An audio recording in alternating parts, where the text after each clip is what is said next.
ನಮಸ್ಕಾರ ಅಭ್ಯರ್ಥಿಗಳೇ, ಪಾಲಕರೇ, ವಿದ್ಯಾರ್ಥಿಗಳೇ, ನಮ್ಮ ಚಾನಲ್ಗೆ ಸ್ವಾಗತ. ಕೆ.ಇ ವತಿಯಿಂದ ಈಗಾಗಲೇ ಒಂದನೇ ಸುತ್ತು, ಎರಡನೇ ಸುತ್ತು ಕೂಡ ಕೋರ್ಸ್ ಕಂಪ್ಲೀಟ್ ಆಗಿದೆ. ಆದರೆ ಇವತ್ತು ತಾರೀಕು 24/7/2026 ಇವತ್ತಿಂದ ಏನಂದರೆ ಕ್ರೈಸ್ ವತಿಯಿಂದ ಕ್ರೈಸ್ನ 3ನೆಯ ಆಯ್ಕೆ ಪಟ್ಟಿಯನ್ನು ಬಿಡುಗಡೆ ಮಾಡಿದ್ದಾರೆ. ಹೌದ್ರಿ, ನೀವೇನಾದ್ರು ಮೊರಾರ್ಜಿ ದೇಸಾಯಿ ಮತ್ತು ಕ್ರೈಸ್ ವಿವಿಧ ವಸತಿ ಶಾಲೆಗಳ ಒಂದು ಪ್ರಕ್ರಿಯೆಯಲ್ಲಿ ಭಾಗಿಯಾಗಿದ್ದು 3ನೇ ಸುತ್ತಿನ ಕೌನ್ಸಿಲಿಂಗ್ ಪ್ರಕ್ರಿಯೆಯಲ್ಲಿ ನೀವು ವೇಟ್ ಮಾಡ್ತಾ ಇದ್ದರೆ 3ನೇ ಸುತ್ತಿನ ಕೌನ್ಸಿಲಿಂಗದ್ದು ಜಿಲ್ಲಾವಾರು ಮಾಹಿತಿ ಪಟ್ಟಿಯನ್ನು ಬಿಡುಗಡೆ ಮಾಡಿದ್ದಾರೆ. ಆಯ್ಕೆ ಪಟ್ಟಿಯನ್ನು, ಹಂಚಿಕೆ ಪಟ್ಟಿಯನ್ನು ಬಿಡುಗಡೆ ಮಾಡಿದ್ದಾರೆ. ಇದಕ್ಕೆ ನೀವು ಕ್ಲಿಕ್ ಮಾಡಿದರೆ ಏನಾಗುತ್ತೆ ಅಂತಂದರೆ ನಿಮಗೆ ಒಂದು PDF ಓಪನ್ ಆಗುತ್ತೆ. ಸೊ ಇಲ್ಲಿ ನೋಡ್ತಾ ಇದ್ದೀರಿ, ಬೇರೆ ಬೇರೆ ಜಿಲ್ಲೆಗಳದ್ದು ಬೇರೆ ಬೇರೆ PDFಗಳನ್ನು ಇಲ್ಲಿ ಕೊಟ್ಟಿದ್ದಾರೆ. ಉದಾಹರಣೆ ನಾನು ಹಾವೇರಿ ಜಿಲ್ಲೆದು ಕ್ಲಿಕ್ ಮಾಡ್ತೀನಿ.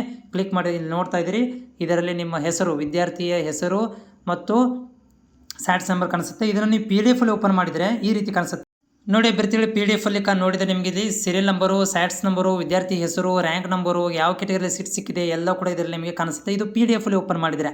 ಸೊ ಇದು ನಿಮಗೆ ಆಫಿಷಿಯಲ್ ಅನೌನ್ಸ್ಮೆಂಟ್ ಆಗಿದೆ. ಇದು KU ವೆಬ್ಸೈಟಲ್ಲಿ ಕೂಡ ನಿಮಗೆ ಸಿಗುತ್ತೆ. ಯಾರೆಲ್ಲ ಅಭ್ಯರ್ಥಿಗಳು ಇನ್ನೂ ಸ್ವಲ್ಪ ನಿರೀಕ್ಷೆ ಇಟ್ಕೊಂಡು ಕೂತಿದ್ರಿ ಅಥವಾ ನಾವು ಬೇರೆ ಕಡೆ ಅಡ್ಮಿಷನ್ ಮಾಡಿಸ್ಬಿಟ್ಟಿವಿ, ಬಂದರೆ ಹೋಗೋಣ ಅಂತ ವೇಟ್ ಮಾಡ್ತಾ ಇದ್ದರೆ, ಸೊ ಇದು ನಿಮಗೆ ಏನಾದರೂ ನಿಮ್ಮ ಮಗುವಿನ ಹೆಸರು ಬಂದಿದ್ದರೆ ಇದರಲ್ಲಿ ನೋಡ್ಕೊಳ್ಬೋದು.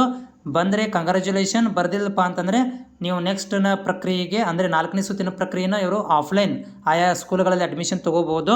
ಬಟ್ ಇದು ನನಗನ್ನಿಸ್ತಾ ಇದೆ ಇದು ಕೊನೆಯ ಸುತ್ತು ಆಗ್ಬೋದು ಅಂತ ಅಂದ್ಕೊಂಡಿದ್ದೀನಿ. ಯಾಕಂದರೆ ತುಂಬ ಸೀಟ್ಗಳು ಕಡಿಮೆ ಇದಾವೆ.